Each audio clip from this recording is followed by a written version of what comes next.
Estamos ahí en Segunda de Juan, aunque estamos viendo el sustento bíblico de esta advertencia que encontramos en Segunda de Juan. O sea, vemos que no es algo aislado, que es algo que el Señor y los apóstoles han repetido, y esto tiene que ver con el cuidado de la iglesia a través del cuidado de nuestro propio corazón.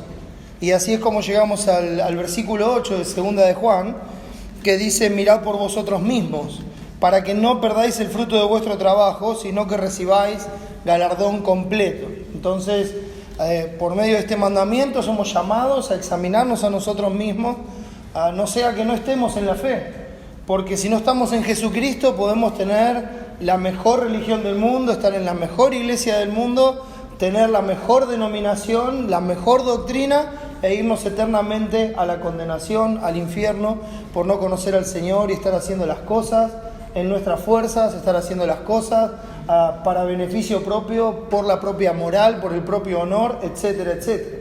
Entonces, es una bendición vivir la vida cristiana. Es una bendición poder estar en una iglesia. Y de hecho, eso en sí mismo ya es un galardón, aún para el que no es cristiano. Vivir en medio de una congregación, por la razón que sea, ya sea porque la familia es cristiana, porque se crió así, porque asiste a la iglesia, porque es un religioso, está disfrutando de lo que es la bendición de conocer a Cristo. Está ahí en medio, aunque no pueda saborearlo espiritualmente.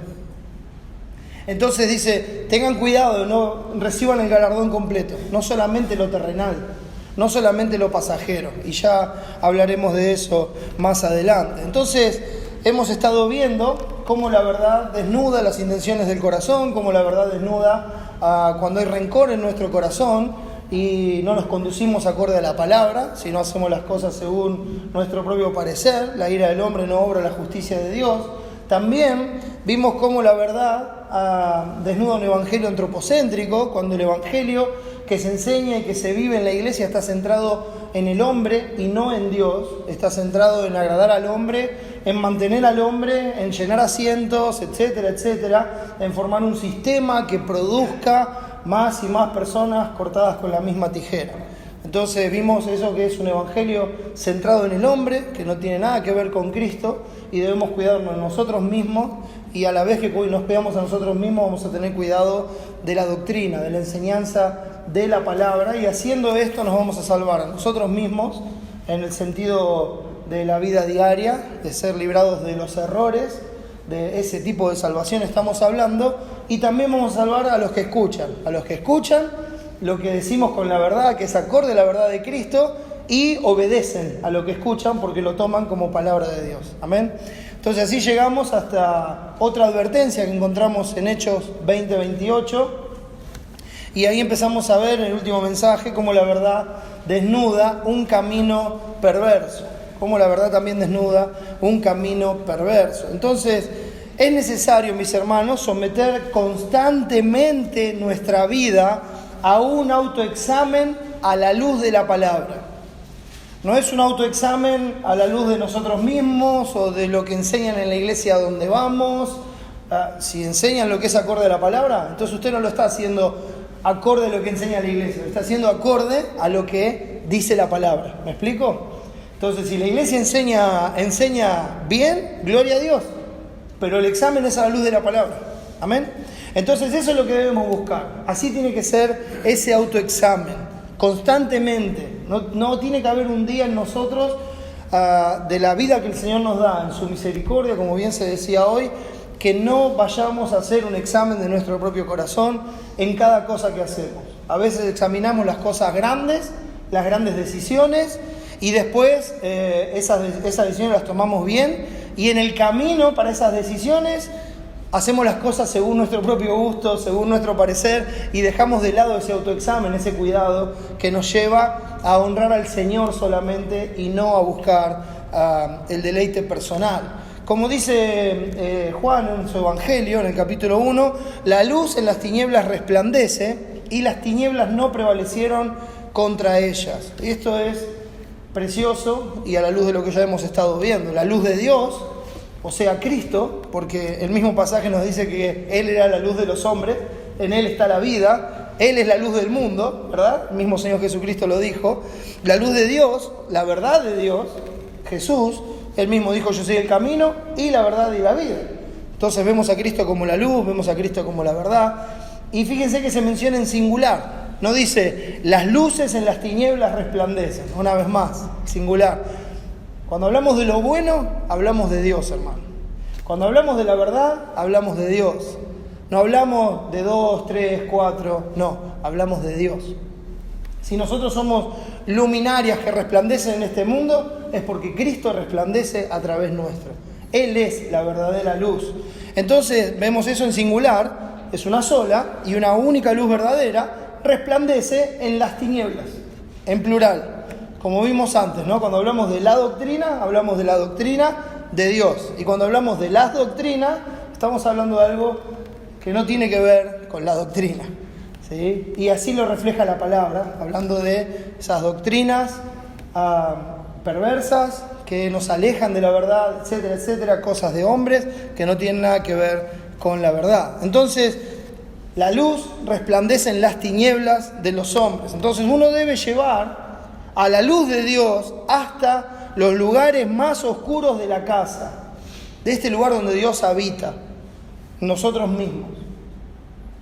La luz de la palabra de Dios, de la verdad de Dios, debe resplandecer hasta en el rincón más lejano de nuestro corazón, de nuestro ser. No tiene que haber nada en nuestra vida que no quede cubierto por esa luz, para que la luz manifieste lo que hay verdaderamente en ese lugar. Y no debemos cansarnos de esto, hermano. No debemos cansarnos de reconocer nuestros pecados, de confesarlos, de arrepentirnos. Y no debemos dejar de gozarnos en la obra de Cristo, que es suficiente para cubrir todos esos pecados. No solamente algunos, sino todos. Cada vez que nosotros vemos ese pecado, miremos a la cruz, mis hermanos.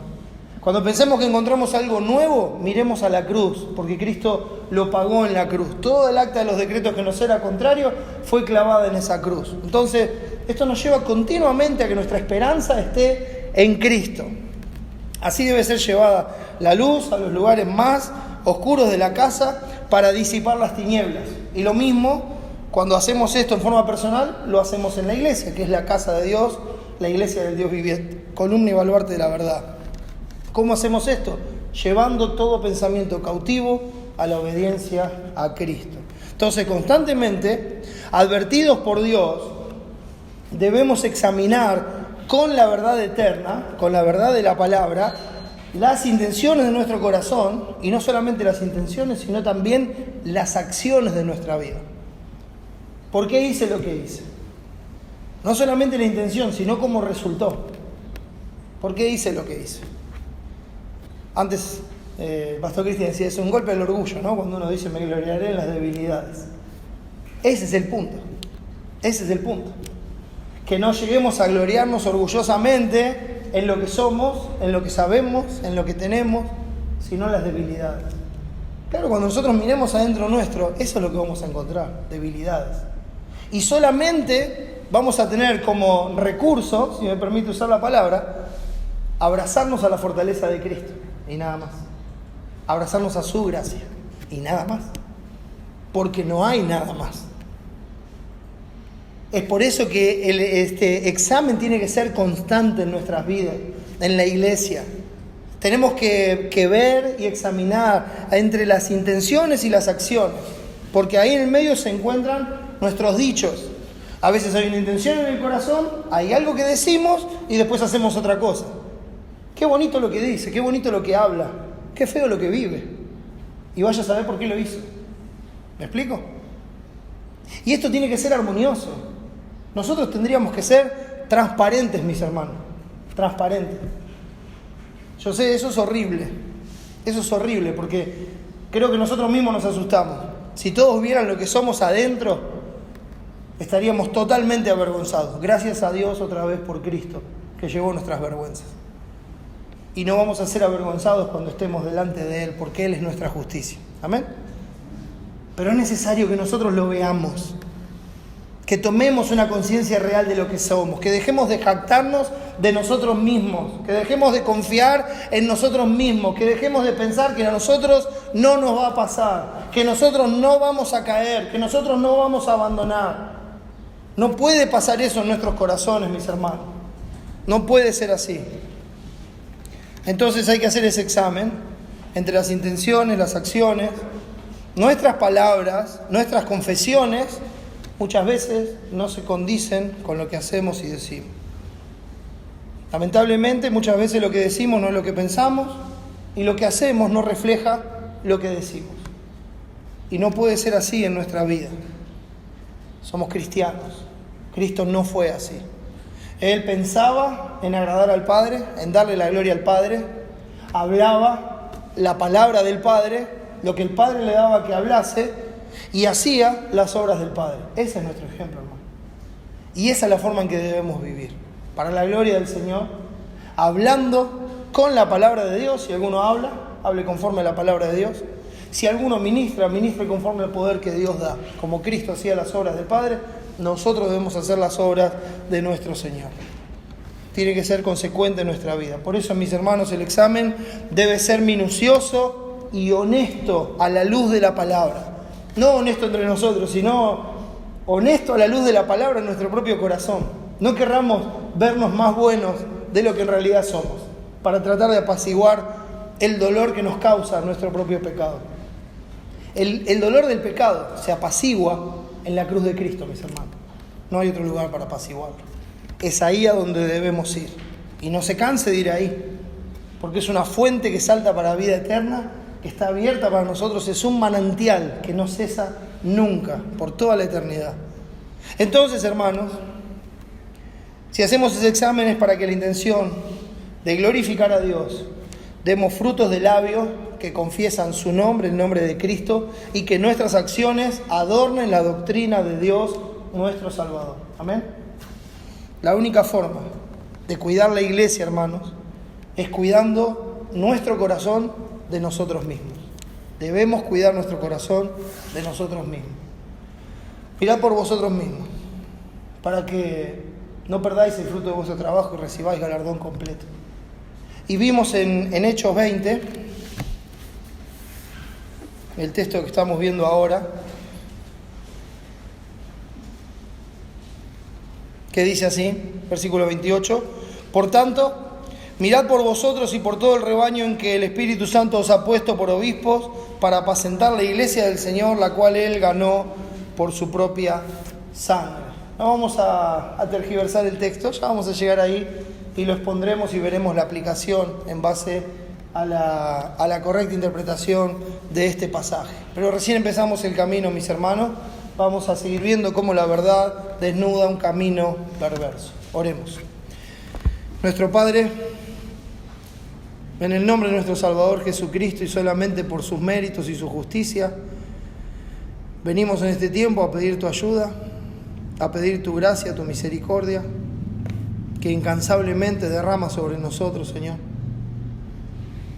Pedimos que en este tiempo, en especial en relación a tu palabra, que nos ayudes a ver las cosas como tú las ves, que nos ayudes a tener siempre presente la vida de Jesús delante de nuestros ojos. Ayúdanos, Señor, a ver no solamente su vida, sino también el costo de nuestra salvación, y que así podamos andar como es digno de su nombre. Gracias por Jesús, Señor. Te ruego que edifiques a tu iglesia, que salves a los que no te conocen y que me ayudes de lo alto. Ayúdame, Señor, a honrarte en este tiempo. Pido, Padre, en el nombre de Jesús y para su gloria. Amén.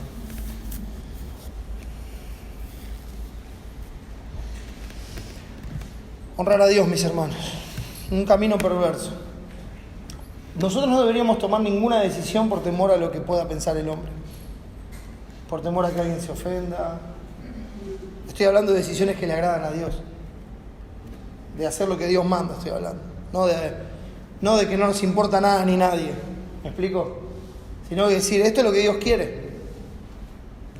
Se enoje quien se enoje, se ofenda quien se ofenda, me deje de hablar quien me deje de hablar. Esto es lo que agrada a Dios. Cristo pagó el precio. Sus discípulos, a lo largo de todas las Escrituras, pagaron el precio. Algunos, por hacer lo que Dios manda y como Dios manda, se presentan en la inocencia de Cristo a presentar un sacrificio agradable al Señor por la obra de Cristo,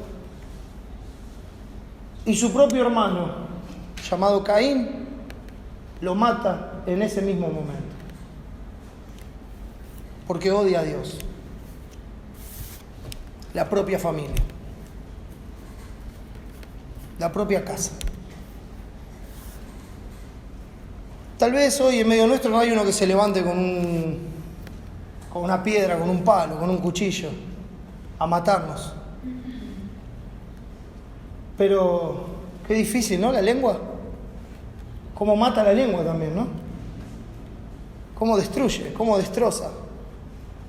Como veíamos en Ezequiel, matan a los que deben vivir y dan vida a los que deben morir. Matan a los que quieren vivir como Dios manda. Los matan, los juzgan, los condenan, los acusan, y a los que quieren hacer lo que se les da la gana, a esos, uy, qué bueno que es este. Hermanos, la forma de evitar un camino perverso es que nosotros estemos comprobando lo que es agradable al Señor, a nadie más.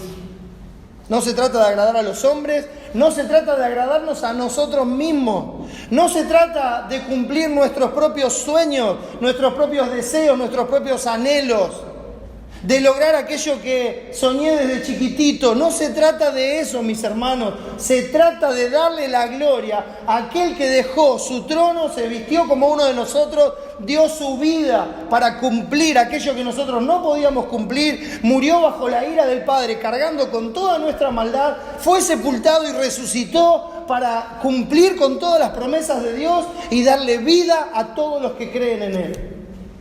Y no quedó ahí.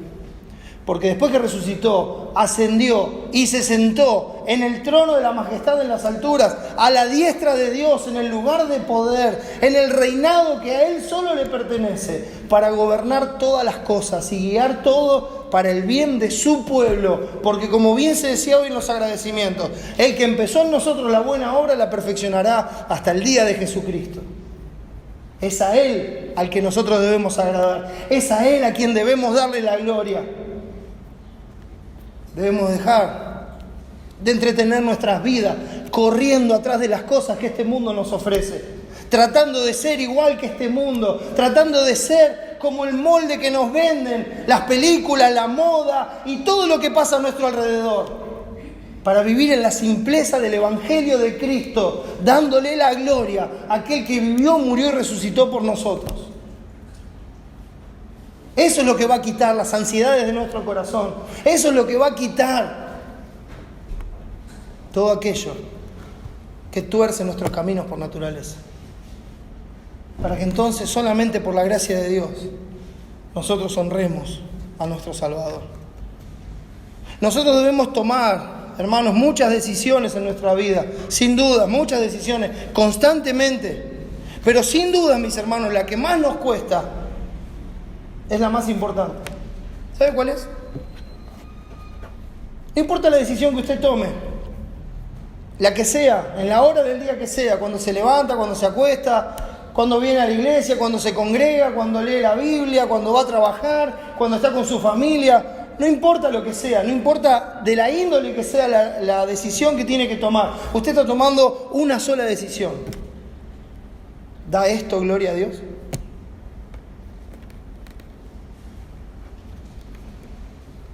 ¿Da esto que voy a hacer? ¿Da esto que estoy decidiendo? ¿Da esto que me gusta la gloria a Dios? ¿Da esto la gloria debida a su nombre? ¿Muestra esto el carácter de Dios a través de mi vida? ¿Muestra esto quién es Dios y cómo es Dios a un mundo que está en tinieblas? Esta pregunta, mis hermanos, yo lo estoy presentando en 3 formas, pero es la misma pregunta. Recuerden lo que decimos siempre, dar la gloria a Dios no es algo místico, donde nosotros salimos a brillar y nos ponemos un traje con luces de LED para que todo el mundo vea que acá soy de Cristo. No se trata de eso, mis hermanos. Dar la gloria a Dios significa que nuestras vidas deben mostrar el carácter de Cristo. Ese es el fruto en la vida del creyente. Lo hemos dicho una y mil veces, lo vamos a seguir diciendo porque es lo que la palabra dice. Él es la vid verdadera. Nosotros estamos unidos a Él. Su sangre recorre nuestra vida y el fruto es su carácter. Y si lo que usted y yo hacemos nos muestra el carácter de Cristo, nosotros estamos cerrando el camino. Si eso que tanto le gusta no puede ser justificado con la gloria de Dios, no lo haga. Déjelo. Abandónelo. Está perdiendo el tiempo.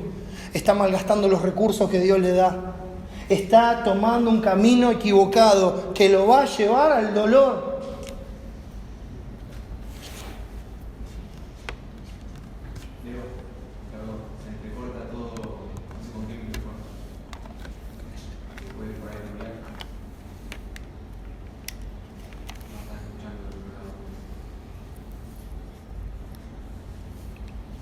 ¿Ahí está mejor? ¿Se escucha mejor ahí? No hay ningún problema. ¿Dónde estaba? No, claro.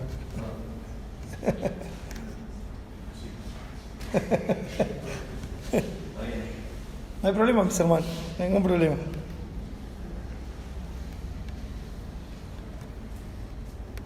No importa cómo lo veamos, hermano. Dar la gloria a Dios se trata de mostrar a Cristo. Y eso es lo que nosotros debemos examinar en nosotros mismos. Cuando nos miramos a nosotros mismos, cuando la Biblia nos manda a mirar nuestro propio corazón, se trata de eso. De que la luz de la verdad revele si nos estamos yendo para donde no tenemos que ir. No, lo que pasa es que yo siempre pensé que era así. Mire, acá hay una cabeza que piensa. Es Cristo.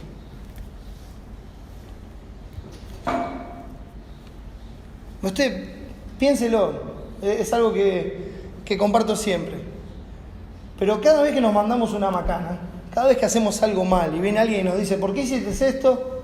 Lo primero que nos sale es, lo que pasa que yo pensé. Ese es el problema. No es yo pensé, es yo comprobé. Yo fui a la palabra y vi que esto es lo que Dios quiere. Entonces cuando alguien puede decir eso, lo que puede decir a continuación es, mirá, por esto lo digo, por esto lo digo, esto es lo que lo justifica, esto es lo que me muestra que a Dios le agrada, esto es lo que me muestra que estoy honrando a mi Salvador. De eso se trata. Y si no lo puede hacer, está en un problema. Debe reconocer su pecado. Debe reconocerlo. Debe confesarlo. Y debe apartarse para darle la gloria a Dios. Y sepa que si confesamos nuestros pecados, Él es fiel y justo para perdonar nuestros pecados y limpiarnos de toda maldad. Y que su gracia es suficiente para levantarnos, para restaurarnos, para sostenernos y para llevarnos a darle la gloria nuevamente. Porque para eso murió Cristo. Y su sacrificio es suficiente. Esta pregunta de ¿da esto gloria a Dios? Es la que nosotros debemos reconocer en todos nuestros caminos para que la verdad enderece nuestras veredas. ¿Da esto gloria a Dios? Esto, mis hermanos, nos ayudará a discernir si lo que estamos haciendo, planeando, deseando, buscando, es agradable a Dios o no.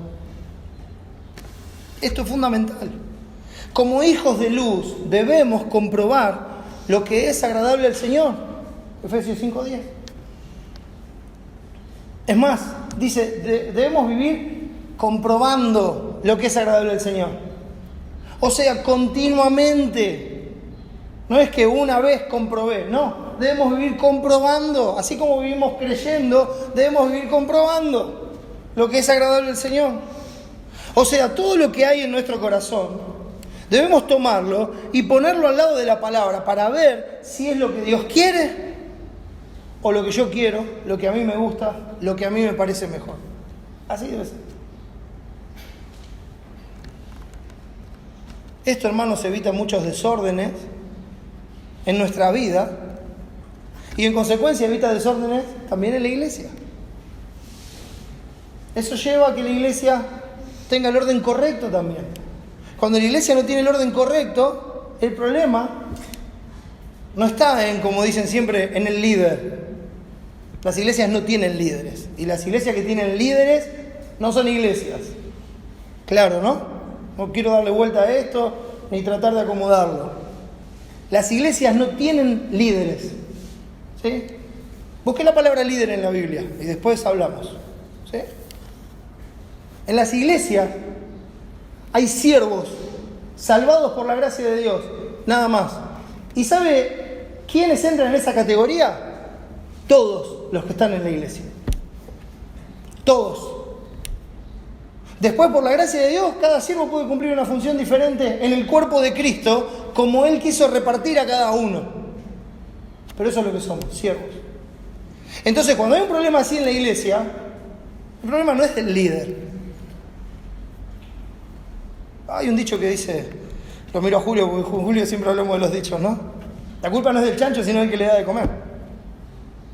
Porque si el líder dice, miren, esta pared es roja, cuando todos ven que no es roja, y todos dicen, amén, gran líder, la pared es roja, el problema lo tienen todos.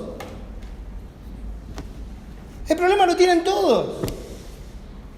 Lo tiene la iglesia. ¿Por qué? Porque el problema empieza en casa. El problema empieza en nuestro propio corazón. Nosotros no estamos examinando nuestro corazón. Entonces entramos en la parte cómoda. Empezamos a ir con toda la manada. No con todo el rebaño, con toda la manada. Vamos en la corriente del mundo. Ahí vamos. No, y fulano dice que está bien, y mira, es reconocido, es una persona famosa, mirá todos los suscriptores que tiene, las visitas que tiene en internet. ¿Cómo va a estar equivocado? Pragmatismo. Humanismo, hedonismo, pragmatismo. Eso es lo que se ve. La culpa es del líder que me enseñó mal. ¿Usted no tenía una Biblia? ¿Acaso Dios no le dio el Espíritu Santo? La culpa no es del líder, la culpa es nuestra. Que no nos tomamos el tiempo que debíamos para pasarlo con Dios y para que Él nos hable. La culpa es nuestra, que no estábamos enamorados de nuestro Señor, sino de hombres que nos llenaron de promesas falsas. La culpa es nuestra. Y lo único que va a mantener una iglesia sana, lo único que va a mantener nuestra vida sana, es que nosotros dejemos de buscar la culpa en los demás y empecemos a ver nuestro propio pecado y que nos examinemos y que digamos, yo lo que voy a hacer es darle la gloria a Dios. Le pese a quien le pese, le guste a quien le guste. Me voy a dejar de acomodar al mundo y a los requerimientos de los demás para agradar a Dios. Para agradar a Dios. Esto, hermanos, es lo que nos libra del engaño del pecado que persistentemente endurece nuestro corazón. Como dice Hebreos, no os endurezcáis por el engaño del pecado. ¿Usted cree que el pecado se cansa? No. ¿Usted cree que el sistema de Satanás se cansa? No. ¿Qué hace el engaño del pecado? Nos endurece. Nos endurece de adentro para afuera. No es al revés el proceso, Nos endurece. Primero el engaño está en nuestro corazón. Y el engaño, para sostenerse en nuestro corazón, empieza a endurecer todo lo que está alrededor para que ya no se note. Se cauteriza la conciencia delante de Dios. Entonces ya no duele el pecado. Cuidado, mis hermanos. Cuidado. No es de todos la fe. Este proceso de cuidarnos del engaño del pecado, esto nos guarda de la avaricia, del orgullo, de la soberbia y de muchos otros pecados que andan en nuestro corazón, rondando constantemente. Hermanos, esto es lo que nos lleva a un espíritu noble que recibe la palabra con solicitud y la escudriña cada día para ver si las cosas son así. Espíritu noble me sustente, decía David. y los de Berea eran más nobles que los de Tesalónica, ¿verdad? Por el estudio consistente y profundo de las Escrituras para ver si lo que los hombres decían era así, si es así. El cristianismo, mis hermanos, el cristiano en singular, para después ser en plural, el cristiano es responsable ante Dios de su camino, ya que ha recibido en el día de la salvación el Espíritu Santo de Dios que mora en nosotros como un sello indeleble, como ese anticipo de la herencia que gozaremos por toda la eternidad con nuestro Señor. Lo hemos recibido en nosotros, vino a morar en nosotros el mismo día de nuestra salvación. Y no solamente recibimos el Espíritu Santo, sino que tenemos la palabra de Dios.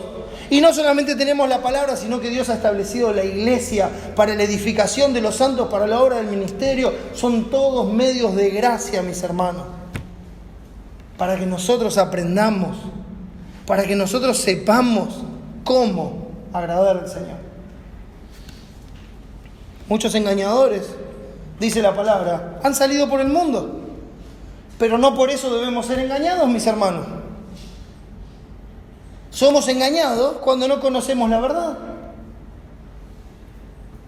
Y eso es nuestra responsabilidad. Pero nosotros espiritualizamos todo, ¿verdad? No, tengo que pagar las cuentas. ¿Cómo voy a dar un mal testimonio del Señor? ¿Y cuánto tiempo le dedicaste a la palabra para pagar las cuentas con tu Señor? Este mundo te consume la vida. Y después no sabes cómo agradar al Señor. ¿De quién es la culpa? ¿De Dios? ¿Del pastor? ¿Del hermano? ¿De la sociedad? ¿De la economía? No, del corazón. Del corazón es el problema. Acá está el problema.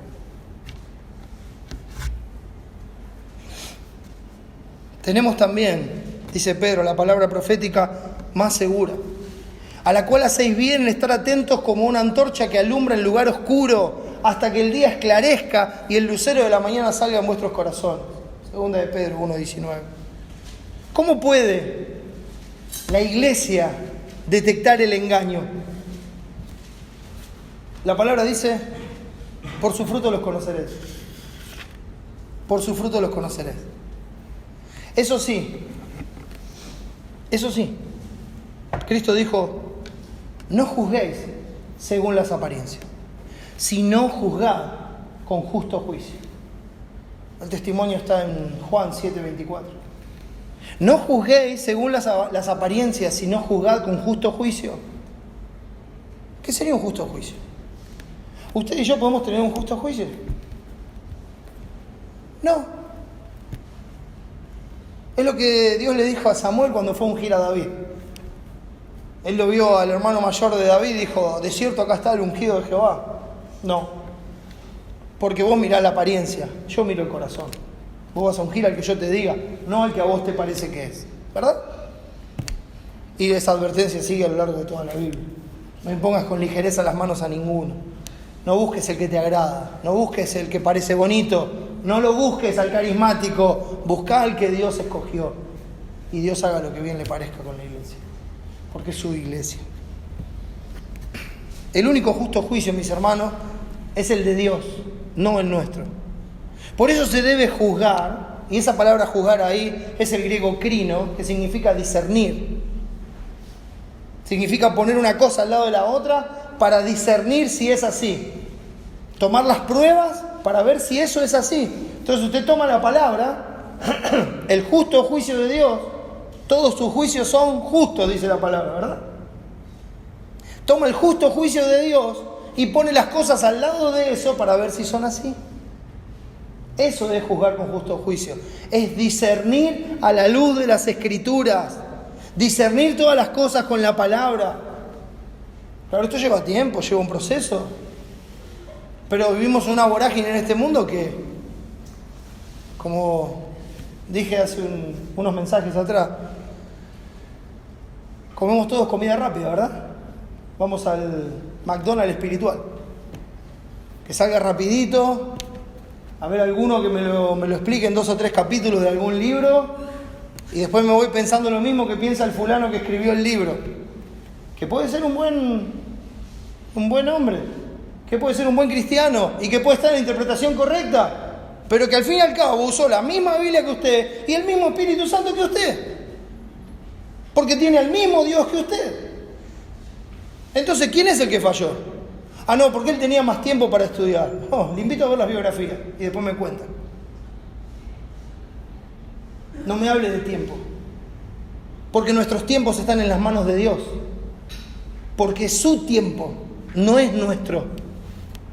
Cuando dicen tus manos están mis tiempos, quiere decir, Señor, mi vida es tuya, haz lo que quieras con ella, organizala vos, es la voluntad de Dios la que tiene que organizar nuestra vida.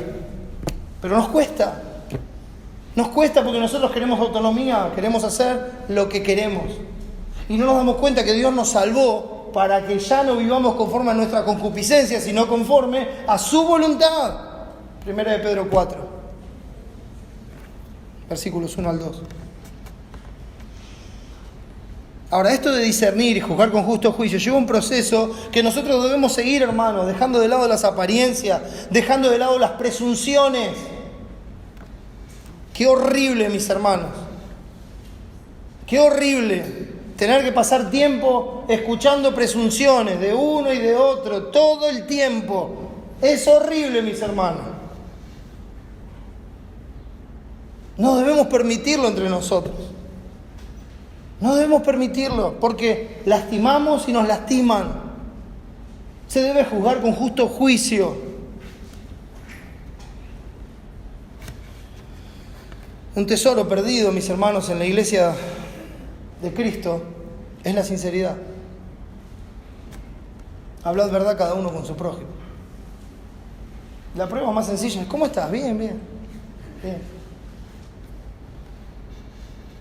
Te pregunto en serio, ¿cómo estás? Bien. ¿Pero cómo estás? No tan bien. Ok, ¿por qué no empezamos por ahí? ¿Por qué no empezamos por ahí? ¿Necesito un sacacorcho para hablar con vos? ¿Tanto nos duele la honestidad?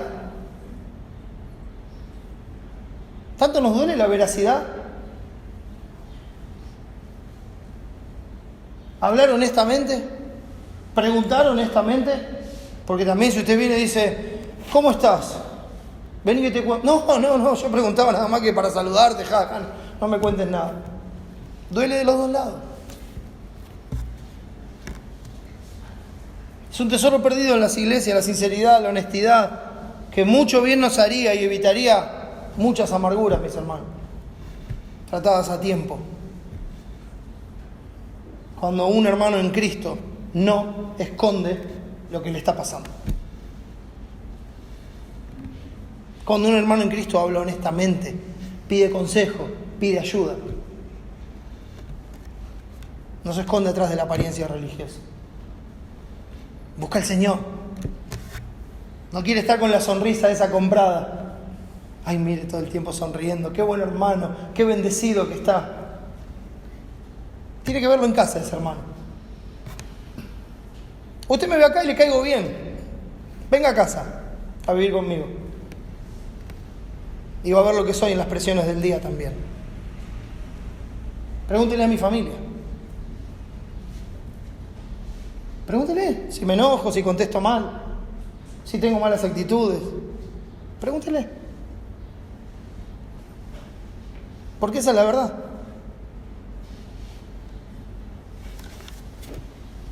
Hay uno solo perfecto, y es Cristo. Y gracias a Dios por su obra. Porque es por Él que estoy en pie, como cada uno de nosotros, y nada más. Es responsabilidad de cada creyente en la iglesia preguntar con la palabra para ver si las cosas son así, antes de, como diría, ¿no?, bajar el martillo. Uno mira y dice: ya sé lo que pasó. No, si yo los miro de lejos y enseguida les saco la ficha. Los miro y los conozco. ¿Por qué no mira su propio corazón? Porque está pecando. Mejor vaya y hable con el hermano o con la hermana. Y dígale honestamente: hermano, hermana, mirá, estoy viendo esto. Me pasa esto. Pienso esto. ¿Es así? Si no es así, vos me decís que no es así. Y para mí está bien. Pero si no es así, ¿por qué estás viviendo de esta manera? ¿Por qué estás actuando de esta manera? Nosotros no somos jueces, mis hermanos. Hay un solo juez, dice Santiago, que puede salvar y que puede perder. Y de Él es el justo juicio. Por esto, mis hermanos, la iglesia, con Cristo como cabeza, no juzga. Sigue instrucciones. Y Dios nos enseñó a resolver conflictos. En Zoom, Federico ya estaría mandando la serie. Dios nos enseña en la palabra cómo resolver conflictos. ¿Por qué los queremos resolver como el mundo resuelve? No, ¿para qué? ¿Para qué andas revolviendo las cosas? ¿Para qué andas? ¿Para honrar a Dios? ¿Cómo? ¿Para qué? Para darle la gloria a Dios, para hacer las cosas como Dios manda. No, ¿para qué no se puede hablar con esa gente? ¿Hay algún texto que diga, mirá, si con esa gente no se puede hablar, entonces te dejo que no vayas? ¿Dice eso en algún lado? No, hermano. No, tiene que ir confiando en la obra del Señor. Porque puede ser que hagamos volver a un pecador del error de su camino, o puede ser que un engañador sea descubierto en medio de la congregación cuando las cosas se hacen como Dios manda. Nosotros también tuvimos y seguramente tendremos engañadores y mentirosos en medio nuestro, que salieron a la luz. Cuando la iglesia cumplió con el proceso bíblico, salieron a la luz. Cuando llegó el momento de la verdad, salieron a la luz. Y después orgullosamente se van y se amontonan los maestros conforme a sus propias concupiscencias. O sea, se amontonan con aquellos que les dicen, no, está todo bien así, está todo bien así. Y ahora pueden ocupar el lugar que no pudieron ocupar en la iglesia de Cristo. Y se pueden levantar sobre los demás. Y ahora reciben lo que tanto esperaban, que lo llamen rabí, rabí. Esa es la situación. Tenga compasión. Pero no se contamine con la ropa de ellos. Tenga compasión. Porque eso es lo que pasa. Ay, ¿sabe qué? No lo inventé yo, lo advierte la palabra, mis hermanos. Lo advierte la palabra. ¿Qué busca? ¿A Cristo o su propia fama? No somos jueces, mis hermanos. Es la palabra la que debe juzgar y poner en evidencia las tinieblas. Entonces uno va y pregunta, mira, la palabra dice esto, pero yo veo esto, tal vez me equivoco, pero hermano, hermana, te pregunto, ¿es así? Debemos cuidarnos. Debemos cuidarnos.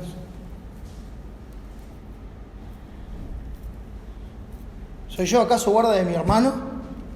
¿Quién dijo eso? ¿El homicida? Caín. ¿Sabe qué? Nosotros sí somos guarda de nuestros hermanos. Sí somos guarda de nuestros hermanos. Por eso decidimos no ser de tropiezo y cuidar a nuestros hermanos.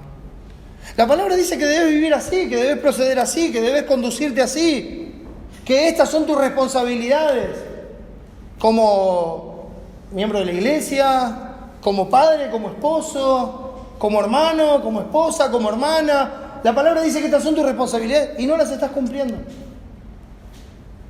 ¿Hay algo más de lo que veo? ¿Hay alguna forma en la que puedo ayudarte? Por favor, hablemos.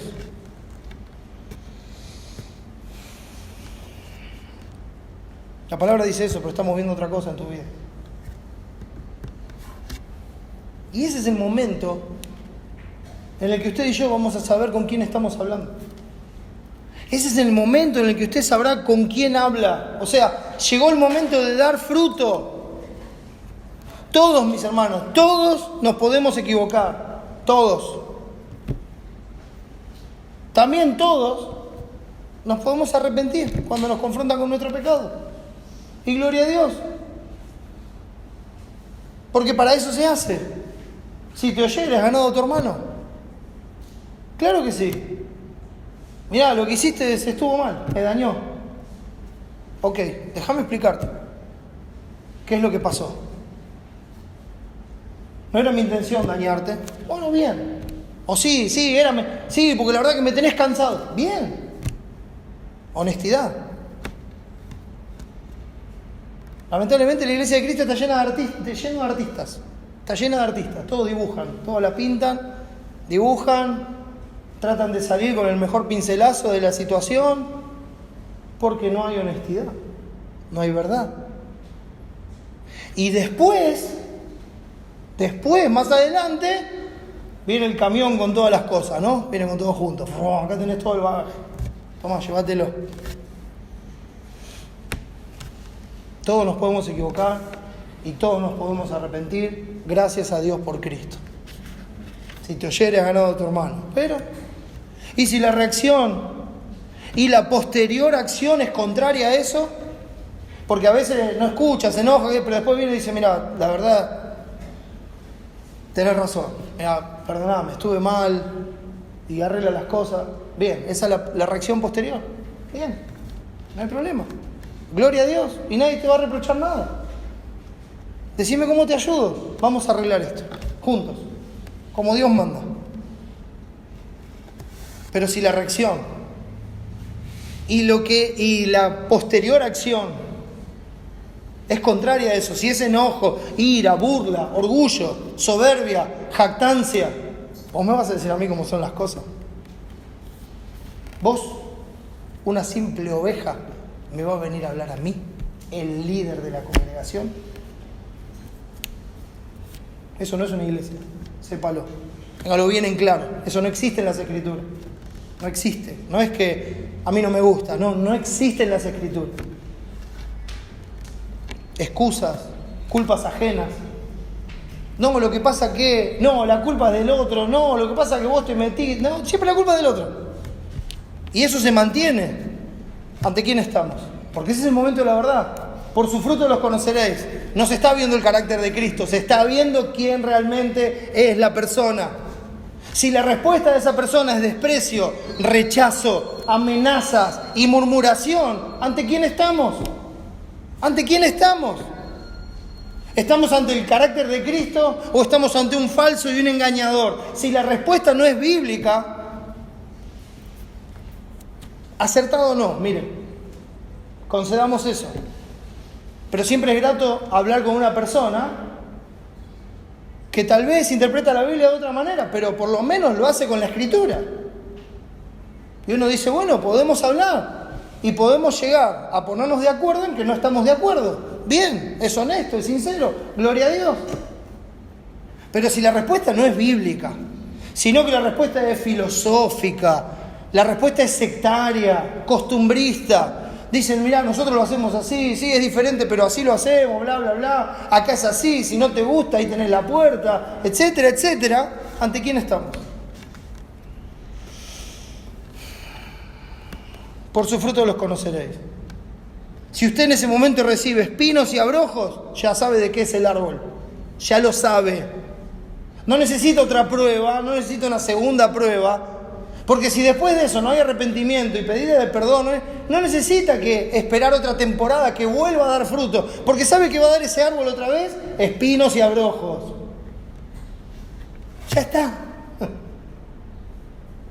Escucha al Señor. Por su fruto los conoceréis. Asegúrese con la palabra que eso realmente sean espinos y abrojos. Y no que sea que le están diciendo algo que a usted no le gusta. Porque a veces uno sale y dice, no, me dañaron, me trataron mal, por esto y por lo otro. Y en realidad lo único que le estaban diciendo, le estaban mostrando su pecado con la palabra. Entonces asegúrese de que realmente sean espinos y abrojos. Eso quiere decir que hay un trato que no es acorde a la Escritura. Pero si a usted le están diciendo algo que es acorde a la Escritura y que confronta su pecado, entonces no venga con que son espinos y abrojos. Honestidad, a la luz de la palabra.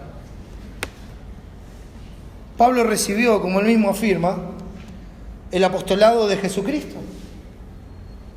Él mismo dice que recibió el apostolado de Jesucristo. Pero en su trato con los hermanos, eso nunca fue su fuente de autoridad. Pablo nunca le dijo a los hermanos: miren, ustedes acá van a hacer lo que yo digo porque yo soy apóstol de Jesucristo. Acá van a hacer lo que yo digo porque yo soy el pastor. No corten eso, Después lo cortan en el video y lo mandan todo. No. Pónganlo entero o lo saquen de contexto. No, hermano. Nunca encontramos a los apóstoles haciendo eso, ni a Cristo. Él era el maestro y señor y podría haber hecho muchas cosas, pero no. Se inclinó a lavar los pies, ¿verdad? A servir. Siempre, y los escritos de la palabra lo avalan, Dios avala esto. Pablo rogó y apeló como hermano basado en la obra de Cristo. Inclusive le dice a Filemón: mirá, aunque yo podría decirte las cosas de otra manera, yo te ruego como mi hermano. Te ruego por Onésimo. También Pedro actuó de la misma forma, Juan, todos. Antes de su última encomienda a los hermanos en Éfeso, Pablo habla y apela al testimonio que él tuvo en Asia desde el primer día. Como vimos en el mensaje anterior, él les dice: ustedes saben cómo me conduje, saben lo que hice y lo que no hice desde el primer día que entré a Asia. Apela no a palabras bonitas, ni a tratar de convencerlos con argumentos o astucia, sino a hechos irrefutables que la audiencia que él tenía en ese momento podía certificar. Sí, Pablo, lo que estás diciendo es verdad. Esto es así, no podemos decir nada. Es así. Ellos habían visto en Pablo a un siervo, habían visto a un diácono, porque ellos mismos habían visto a Cristo en Pablo. Recuerden eso. Vieron a Cristo en Pablo. Cristo es el diácono por excelencia. Él no vino para ser servido, sino para servir y dar su vida en rescate por muchos. ¿Cuál es la palabra ahí? Diácono. Sepa que es un título honroso. Su vida y obra dan testimonio del único y verdadero siervo. Hay un solo y verdadero siervo, que es el modelo de todos los siervos, es Jesús. La vida de Pablo era un testimonio del servicio de Cristo. Las características detalladas no hacen más que mostrar el carácter de Jesús en la vida de Pablo, que también afirmó en 1 Corintios 15, cuando él dice: yo no soy digno de ser llamado apóstol, soy el más pequeño de todos los apóstoles, porque yo perseguía a la iglesia de Dios, pero, dice el versículo 10 de 1 Corintios 15, por la gracia de Dios soy lo que soy. Y su gracia no ha sido en vano para conmigo. Antes he trabajado más que todos ellos, pero no yo, sino la gracia de Dios conmigo. No fui yo el que lo hizo, fue la gracia de Dios conmigo. Y Pablo mismo le escribe a Tito, en Tito 2:11, y le dice: la gracia de Dios se manifestó para salvación a todos los hombres. La manifestación de la gracia de Dios es nuestro Señor Jesucristo. Cuando él dice: es la gracia de Dios conmigo, es Cristo haciendo la obra en mí. No se trata de mí, no se trata de lo que yo soy o de lo que yo puedo ser, se trata de Cristo. Es a Él a quien tienen que mirar. Miren a Cristo y que la gloria sea solo para Él. El versículo 18 de nuestro pasaje dice: cuando vinieron a Él les dijo: vosotros sabéis cómo me he comportado entre vosotros todo el tiempo, desde el primer día que entré en Asia. Y hemos visto este texto. Solamente quiero avanzar un poquito, nada más. Sabía que iba a llevar este tiempo. Y solo quiero que prestemos atención a las características del siervo y de Cristo que se dan en este pasaje. Como dijimos en el mensaje anterior, un ministro, un siervo, un diácono de Cristo tiene bien claro su trabajo, tiene bien clara su responsabilidad ante Dios. Lo tiene bien claro. Debe andar como Él anduvo. Debe andar como Cristo anduvo. Cada uno según el don que ha recibido, ministrelo a los otros como buenos administradores de la multiforme gracia de Dios, dice 1 de Pedro 4:10. Y ahí habla toda la iglesia. Y trata a toda la iglesia como ministros, como administradores de la gracia de Dios, porque toda la iglesia recibe la porción de la gracia de Dios que Dios le quiere dar el día de la salvación.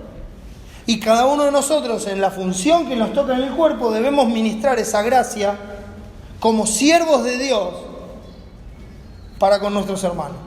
Pablo aquí como apóstol, como evangelista, como pastor, ¿qué le ha tocado a usted? ¿Lo sabe? Porque debe saberlo. ¿Qué le ha tocado en el cuerpo de Cristo? Porque tiene que saberlo y tiene que ponerlo por obra. Tiene que vivirlo con la iglesia, porque es el lugar que Dios le dio. Es su cuerpo, la plenitud de aquel que todo lo llena en todo.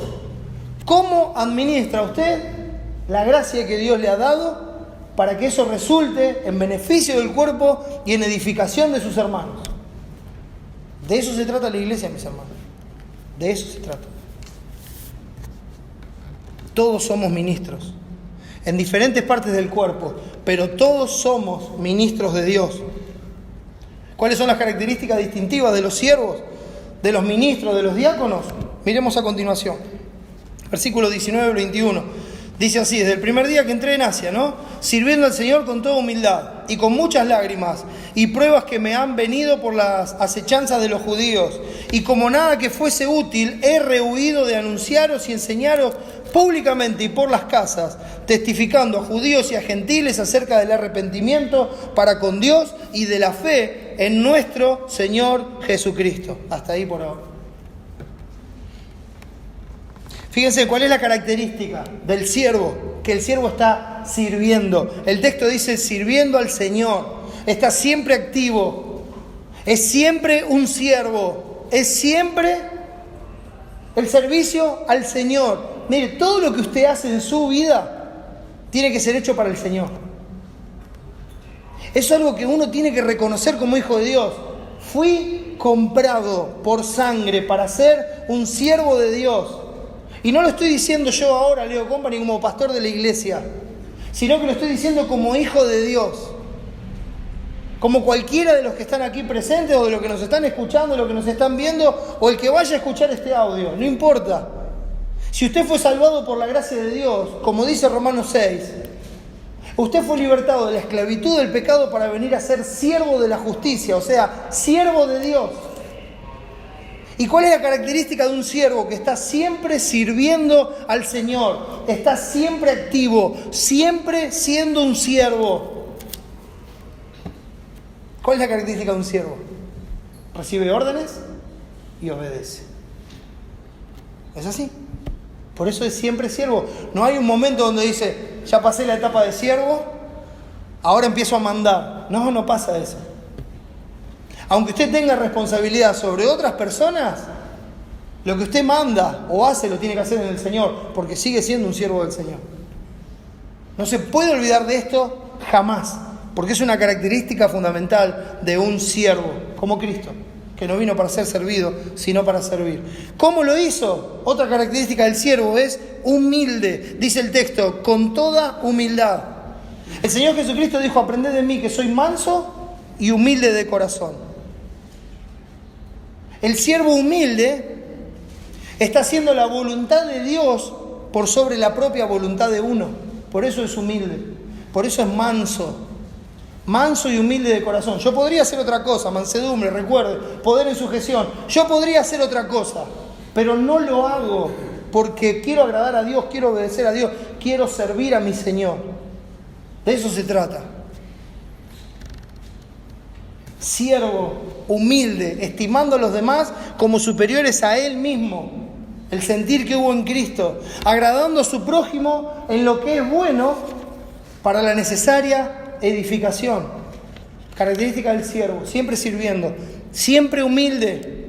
¿Y cómo es el servicio al Señor? Con muchas lágrimas, dice la palabra. Porque el siervo debe ser, aparte de humilde, tiene que ser compasivo. Dice el texto, sirviendo al Señor con toda humildad y con muchas lágrimas. Compasivo, como Jesús viendo las ovejas dispersas sin pastor. Vio las multitudes desamparadas como ovejas sin pastor. Como Jesús llorando por Jerusalén. ¿Cuántas veces quise juntarlo? Como la gallina junta a sus polluelos, llorando por Jerusalén. Como Jesús llorando con los que lloran. Como dice la palabra que debemos llorar con los que lloran y gozarnos con los que se gozan. Eso es un servicio a Dios también. Usted no puede reírse cuando otro está llorando. No puede, como cristiano, no puede hacerlo. No puede. Como Jesús con Lázaro. Me encanta ese pasaje, creo que todos lo saben. Ahí estaba, sabía que, ¿en cuánto? 5 minutos, 10 minutos, 20 minutos, se daba vuelta, los llamaba y revivía. Pero cuando los vio a todos llorando, Jesús lloró, dice el texto. Un siervo compasivo, con muchas lágrimas, irá andando y llorando el que lleva la preciosa semilla, mas volverá con regocijo trayendo sus gavillas, dice el Salmo 126:6. ¿Que de quién está hablando? De Cristo. Esa es la tarea del Evangelio, se hace con muchas lágrimas, va regando el terreno con las propias lágrimas de la compasión que sale desde lo más profundo de nuestro ser por las almas que están perdidas y en tinieblas. Servir a Dios con humildad, o sea, haciendo su voluntad siempre, conlleva muchas lágrimas, mis hermanos. Conlleva muchas lágrimas. ¿Por qué? Dice, con muchas lágrimas y pruebas. Fíjense el final del texto. Dice, y pruebas que me han venido por las acechanzas de los judíos. Y pruebas que me han venido por las acechanzas de los judíos. ¿Por qué? Porque el siervo, además de ser siervo, humilde y compasivo, también es sufrido, como nuestro Señor Jesucristo. Los religiosos están constantemente tratando de hallar con qué acusar al siervo de Dios. Están siempre poniéndole trampas y haciéndole cosas, ¿para qué? Para que reaccione, para que haga lo que no tiene que hacer. ¿Por qué? Porque lo quieren acusar. Eso pasa en todos lados, ¿eh? No es que le pasa al pastor de la iglesia, eso pasa en su casa, con su familia que no es creyente. Está todo el tiempo esperando que usted, como decimos nosotros, pise el palito para decirle, así que vos sos cristiano, a eso te enseñan en la iglesia donde vas, eso es lo que aprendés de tu Biblia, etcétera, etcétera, etcétera. ¿Verdad? Esto pasa constantemente. Ayer lo hablábamos con unos hermanos también. Y lo mismo le pasó al Señor Jesucristo. Dice en Lucas 6:7, le acechaban los escribas y fariseos para ver si en el día de reposo lo sanaría a fin de hallar de qué acusarle. Ahí estaban los religiosos buscando. Es increíble. Los religiosos, ¿cómo puede estar esto en la misma frase? Los religiosos estaban buscando acusar a Cristo. ¿Se da cuenta? Que debería ser el objeto de nuestra religión. Buscando de qué acusar a Cristo. Si al padre de familia llamaron Belcebú, ¿cuánto más a los de su casa? Pruebas, acechanzas de los judíos. Se los quieren sacar de encima, como querían hacer con Cristo. Y lo mismo se quieren sacar de encima a aquellos que están andando en la verdad. ¿Por qué? Porque enseguida se pone en evidencia su sistema. Sale a la luz su perversión. Entonces odian la luz. No quieren saber nada con la luz. Entonces se los quieren sacar de encima. Y si no tienen nada de qué acusar, como con Cristo, van a inventar algo para acusarlo. Esté tranquilo. Van a inventar algo para decir que usted, yo o quien sea, no son buenos. Son peligrosos. ¿Por qué? Pero decime por qué. Mirá, yo te lo digo, y también grandes hombres de Dios te dicen que... Olvídese. Lo hicieron con Cristo, no lo van a hacer con nosotros. Pasa, mis hermanos, esto es así. El siervo de Dios también es sufrido. ¿Por qué sufrimos? Porque nuestra esperanza está puesta en el Dios viviente, que es el Salvador de todos los hombres. Entonces vamos a sufrir lo que haya que sufrir por hacer lo que Dios manda, porque la gloria es solamente para Él. Amén. Versículo 20 muestra que el siervo está siempre dispuesto. Y como nada que fuese útil he rehuido de anunciaros y enseñaros públicamente y por las casas. No voy a rehuir, no me voy a retraer de hacer nada que sea útil y provechoso para el cuerpo de Cristo y para el lugar donde estoy. No me voy a retraer de nada. ¿Por qué? Porque esa es otra característica del siervo, está siempre dispuesto. Es incansable en todo tiempo y lugar, públicamente y en privado. Todo lo que pueda hacer una charla de Cristo, un tiempo para compartir con los hermanos, lo quiere aprovechar al máximo. Al máximo. No le importa el cansancio, no le importa lo que tiene que hacer después. Quiere disfrutar la comunión con el cuerpo de Cristo, con la verdad, con los hermanos. Quiere aprovechar para dar testimonio de su fe en Cristo y de lo que el Señor ha hecho por él. Siempre. Es incansable, en todo tiempo y lugar. no rehúye enseñar, no rehúye predicar, no rehúye hablar de Dios. ¿Recuerda a Cristo? Vienen y le dicen, mira, le cortaron la cabeza a Juan el Bautista. No, me mataron a mi primo. Dijo, muchachos, hoy no ministro, hoy no voy a hacer nada más, me voy a ir a llorar aparte. ¿Sabe cuál fue el sentir de Cristo? Juan duerme. Hay que trabajar entre tanto que el día dura. Ese día alimentó a los 5.000 sin contar a mujeres y niños. Ese día le dijo a los discípulos, después de la alimentación, ¿se acuerdan? ¿No? Todos querían venir a ser los reyes, etcétera, etcétera. Después de la alimentación, le dijo, ustedes vayan, ahora los alcanzo. Se quedó despidiendo a la multitud.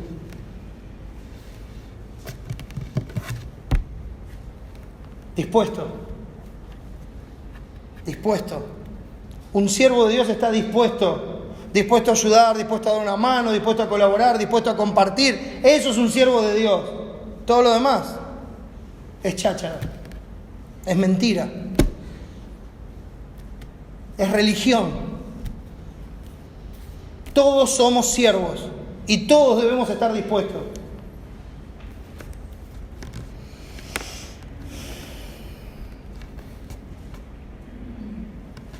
No solo 40 minutos el domingo, mis hermanos. No solo 40 minutos el domingo. Eso no es servir. Esto es un deleite, hermano. Pues son más de 40 minutos, ¿no? Pero esto es un deleite. Esto es un privilegio. Esto es una bendición. Esto no es trabajo, hermanos. Yo disfruto de esto. Y así debería ser cada siervo, no llegar sufrido al púlpito porque estuvo toda la semana, 85 horas para preparar los 40 minutos del domingo, para hablar de vaya a saber qué, pero no de Cristo. El servicio no está acá. Esto es lo que me tocó a mí, en gracia, en la repartija me tocó a mí como le pudo haber tocado a otro. Pero el servicio no está acá. El servicio está allá. Todo el día, en casa, en el trabajo, en la familia, en el barrio, donde sea, cuando va a hacer las compras, cuando va, donde sea. Ahí está el servicio a Dios. No un ratito acá. Donde haya oportunidad sirviendo a Dios, el versículo 21 dice, testificando a judíos y a gentiles acerca del arrepentimiento para con Dios y de la fe en nuestro Señor Jesucristo. Porque el siervo es evangelista. Cuando hablo de evangelista me refiero a alguien que constantemente da el evangelio. No estoy hablando, como dice cuando él instituyó a los evangelistas, alguien que está ordenado por la iglesia para ser enviado a predicar el evangelio en un lugar específico, encomendado, con el soporte total de la iglesia, para que vaya a hacer la obra de Dios con el respaldo de la iglesia y que pueda empezar una nueva iglesia a ese lugar donde va.